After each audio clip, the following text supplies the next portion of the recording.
Kaji bumi untuk bertani, bagian ketiga tentang panas bumi.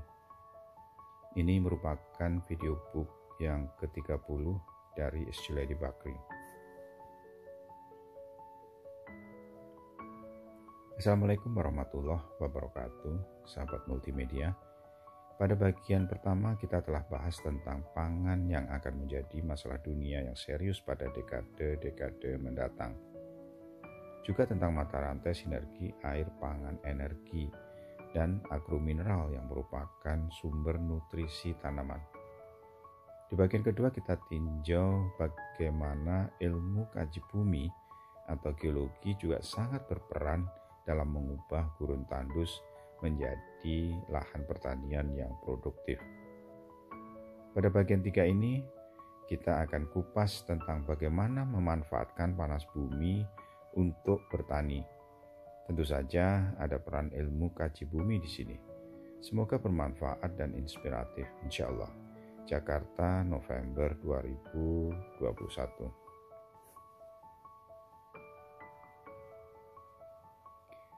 Panas bumi untuk bertani. Dalam perkembangannya, agrogeologi cakupannya semakin luas. Tidak hanya tentang agromineralogi tanah yang merupakan sumber nutrisi tanaman dan kondisi geohidrologi atau sumber air, tapi sudah merambah ke pengetahuan tentang bentuk rupa bumi atau geomorfologi, bahkan sampai pemanfaatan panas bumi atau geotermal untuk pertanian. Selain agrogeologi telah berhasil mengubah tanah tandus dan gurun menjadi lahan pertanian yang produktif, pemanfaatan panas bumi juga sangat membantu dan punya peran yang penting dalam pertanian peternakan.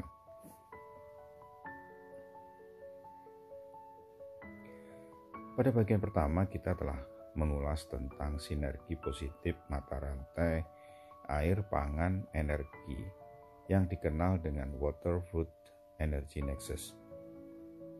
Untuk memproduksi pangan selain perlu air, juga perlu energi. Energi bisa dibangkitkan dari air dan juga bisa dipanen dari hasil bertani yang disebut bioenergi.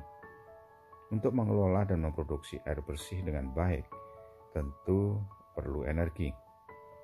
Energi untuk bertani bisa dibangkitkan dari berbagai sumber. Salah satunya adalah energi panas bumi. Panas bumi yang juga disebut geotermal ini merupakan energi abadi yang bersumber dari panasnya inti bumi. Energi ini bisa dipanen terus-menerus, tidak akan habis dan dimanfaatkan untuk menopang kehidupan. Temperaturnya pun bermacam-macam. Ada yang panas sekali, yang lebih dari 225 derajat Celcius, yang juga sering disebut high enthalpy karena mengandung energi yang tinggi. Ada juga yang nggak panas-panas amat, yang panasnya kurang dari 125 derajat Celcius alias low enthalpy karena energinya termasuk rendah. Yang temperaturnya di antara itu yaitu antara 125 derajat Celcius sampai 225 derajat Celcius tentu saja dikategorikan sebagai panas bumi temperatur sedang atau medium enthalpy.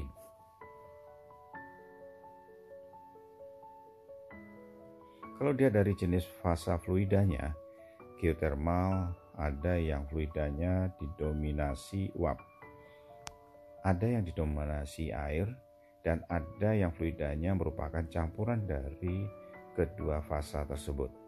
Karena sangat variatif baik temperatur maupun jenis fluidanya, maka cakupan pemanfaatan panas bumi sangat luas.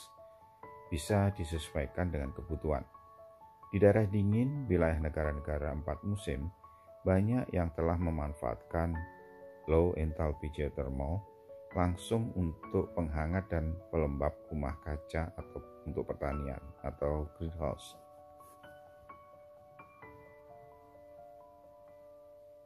Waktu penulis tinggal di Saudi Arabia, ada geothermal study team gabungan kerjasama negara-negara Teluk atau GCC countries yang sedang bekerja dekat ruang kantor penulis. Jadi bisa bebas ngobrol-ngobrol, berdiskusi dengan mereka sambil menggali informasi. Dari hasil studi, mereka segera akan melakukan pemboran sumur-sumur panas bumi suhu rendah atau low enthalpy geothermal di daerah pesisir. Low enthalpy geothermal ini nantinya akan dimanfaatkan untuk memproduksi air tawar dari laut atau desalination plant. Selain untuk memproduksi air tawar dari laut, low enthalpy geothermal ini juga untuk pemanas dan pendingin udara, baik untuk perumahan penduduk maupun untuk bercocok tanam dalam rumah kaca atau greenhouse. Juga untuk pengolahan hasil panen dan budidaya ikan air tawar. Dari peta gradient geothermal yang mereka buat, nampak potensi besar ada di pinggiran barat Jazirah Arab, di sekitar Laut Merah yang secara tektonik merupakan wilayah pemekaran atau spreading zone. Di wilayah ini juga ada beberapa gunung api muncul di permukaan bumi. Di bagian timur Jazirah, dari data sumur-sumur migas juga telah dipetakan potensi low enthalpy geothermal. Wilayah timur ini mempunyai gradien geothermal yang tinggi karena merupakan wilayah yang dekat dengan subduction zone, di mana terjadi tumbukan antara lempeng Jazirah Arab atau Arabian Plate dengan lempeng benua Asia atau Asian Plate di Zagros Krasun di Iran. Di Indonesia juga mempunyai potensi low enthalpy geothermal yang bisa dipanen dari sumur-sumur minyak tua maupun yang masih produktif. Sumur-sumur minyak yang jumlahnya ribuan ini juga menghasilkan air formasi atau air produksi yang suhunya bisa sekitar 93 sampai 120 derajat Celcius. Potensi itu antara lain di Central Sumatra Basin, yaitu di Riau, dan South Sumatra Basin, yaitu di Sumatera Selatan. Sayang kalau tidak dimanfaatkan. Pemanfaatan geothermal untuk pertanian di Indonesia sudah lama ada sebetulnya. Kita telah memanfaatkan secara langsung uap panas sisa dari turbin pembangkit listrik.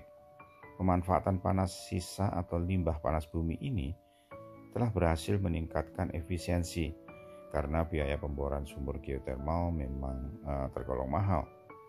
Pertamina Geothermal Energy atau PGE dalam program Corporate Social Responsibility atau CSR telah membantu memberikan sisa uap panas bumi untuk produksi gula aren dan pengeringan kopra bagi masyarakat Lahendong.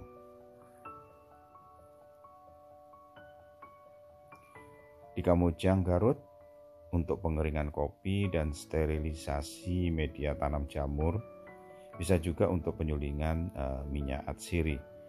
Indonesia mempunyai potensi energi panas bumi terbesar kedua di dunia setelah Amerika Serikat. Tidak tanggung-tanggung, sekitar 40% potensi geothermal dunia ada di Indonesia. Namun sayang juga kalau kita baru mampu memanfaatkan kurang dari 10% dari potensi geothermal kita yang luar biasa besarnya itu. Itu baru yang high enthalpy, yang low enthalpy belum tersentuh.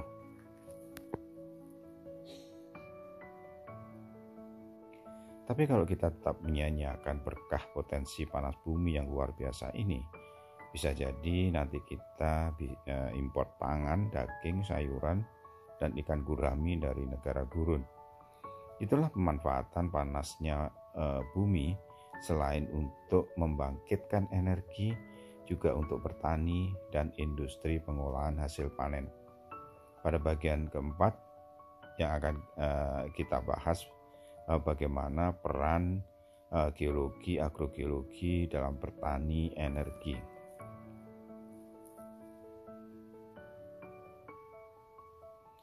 Terima kasih telah menyimak video kami.